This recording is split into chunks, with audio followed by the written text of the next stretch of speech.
বাবরি মসজিদ ছিল, আছে, থাকবে। বাবরি মসজিদকে নতুন করে আমরা তৈরি করব, বলুন ইনশাল্লাহ। তবে বাবরি মসজিদ তৈরি করতে গিয়ে রাম মন্দির ভাঙতে লাগবে নাকি? না। কেন লাগবে না? যেখানে বাবরি মসজিদ ছিল ওখানে ফাঁকা আছে, ওখানে রাম মন্দির করে। বোকা বানিয়েছে আমার হিন্দু ভাইদের করে। শ্রদ্ধার সাথে বলছি ভাই, দুশ্মনের নজরে আমায় দেখুন। আসসালামু আলাইকুম ওয়া রাহমাতুল্লাহি ওয়া বারাকাতুহু। প্রিয় দর্শক ও শ্রোতা মণ্ডলী, ভিডিওটি সংক্ষেপে উপস্থাপন করলাম। বিস্তারিত শুরু করার আগে আমাদের চ্যানেলে নতুন হলে চ্যানেলটি সাবস্ক্রাইব করে অল নোটিফিকেশনটি অন করে রাখুন, কারণ আমাদের চ্যানেলের ভিডিও সবার আগে পাওয়ার জন্য ও দেখার জন্য। আর এই ভিডিওর মধ্যে থাকা বিস্তারিত আলোচনা মনোযোগ সহকারে শুনবেন। ডিসিপ্লিন সব থেকে বড় জিনিস। এ লড়াই আজকে শেষ নাকি? নিশ্চয়ই আওয়াজ দিচ্ছি, শুনেছেন তো নাকি? হ্যাঁ, আমি এখান থেকে প্রকাশ্য বলে যাচ্ছি, এতে আমার হিন্দু ভাইয়েরা ভুল বুঝলে কিছু করার নেই। বাবরি মসজিদ ছিল, আছে, থাকবে। বাবরি মসজিদকে নতুন করে আমরা তৈরি করব, বলুন ইনশাল্লাহ। বলুন ইনশাল্লাহ। তবে বাবরি মসজিদ তৈরি করতে গিয়ে রাম মন্দির ভাঙতে লাগবে নাকি? না। কেন লাগবে না?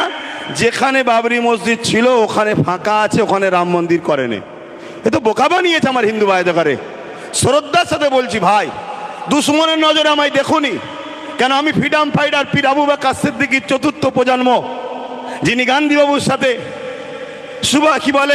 আশফাকুল্লাহ খানের সাথে, নেতাজির সাথে, ঈশ্বরচন্দ্র বিদ্যাসাগর, রবীন্দ্রনাথ টেগরের সাথে এক পিরিয়ডে বসে ব্রিটিশ তাড়াবার জন্য যারা লড়াই করেছিল, সেই পরিবারের সন্তান আমি।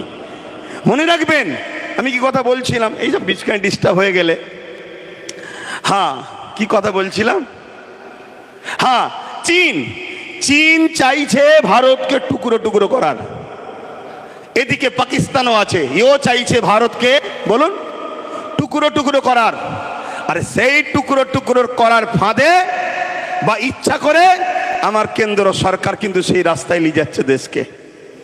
আমাদের মধ্যে ঐক্য না তৈরি করে, আমাদের মধ্যে ভ্রাতৃত্ব না তৈরি করে, আমাদের মধ্যে মিলবন্ধন না তৈরি করে, শুধু একটাই আওয়াজ তুলছে, যেটা আমার বাইজিদ আমিন ভাই বলছিল, পুরো দেশ জুড়ে হিন্দু খাতরে মে হ্যায়।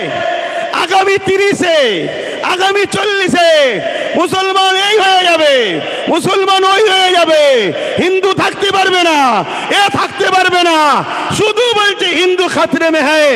শুনুন আমার হিন্দু ভাইরা, দেশের প্রধানমন্ত্রী হিন্দু, স্বরাষ্ট্রমন্ত্রী হিন্দু, রাষ্ট্রপতি হিন্দু, প্রত্যেকটা রাজ্যের CM Hindu, DM Hindu, BDO Hindu, জজ কোর্টের মেন যারা বিচারপতি তারাও হিন্দু, সেনাপ্রধান হিন্দু, সব জায়গায় হিন্দু থাকার পরেও যদি হিন্দু খাতরে হয়, হিন্দু ভাইদের আন্দোলন করা দরকার। তোদের মতো হিন্দুকে রেখে লাভ নাই। দেশের প্রধানমন্ত্রী গুলো মুসলমানকে করবো আমরা। সব জায়গায় তোরা, সব জায়গায় তোরা, তারপরেও বলছে আমরা খাতরাই। তোদের মতো হিন্দু প্রধানমন্ত্রী দরকার নেই, তোদের মতো হিন্দু স্বরাষ্ট্রমন্ত্রী দরকার নেই। আমরা দরকার এপিজে আব্দুল কালামের মতো মুসলমানকে প্রধানমন্ত্রী তৈরি করব, মৌলানা আব্দুল কালামের মতো প্রত্যেকটা রাজ্যে সিএম বানাবো। এটা আমার হিন্দু ভাইদের, মুসলিম ভাইদের, সবাই আমার দেশকে বাঁচাবার জন্য আওয়াজ তোলা দরকার আছে না নাই? শুধুমাত্র একটা ড্রামা, শুধু একটা নাটক, একটা তো কিছু খোরাক দরকার। 26-এ ভোট আসছে, খোরাক তো দরকার। সেই খোরাকের নতুন খোরাক কি না? ওয়াকাফকে আমি 2024 ওয়াকাফ অ্যাক্ট সংশোধন করব। কি জন্যে করবেন না? মুসলমানরা বড় বিপদে আছে, ওদের ওয়াকাফ নিয়ে বড় সমস্যা হচ্ছে। আপনি ঠিক বলেছেন, এই পর্যন্ত শুনছেন তো? এ পর্যন্ত আপনি ঠিক বলেছেন, কিন্তু আপনার ঠিক কথার মধ্যে নিয়তটা কিন্তু ভালো নাই। আপনার নিয়ত ভালো নয়।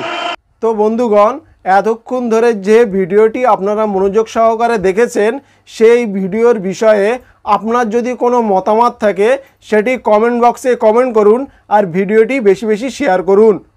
তো বন্ধুগণ, আজকের ভিডিওটি এই পর্যন্ত। দেখা হচ্ছে নতুন কোনো ভিডিওতে ইনশাল্লাহ।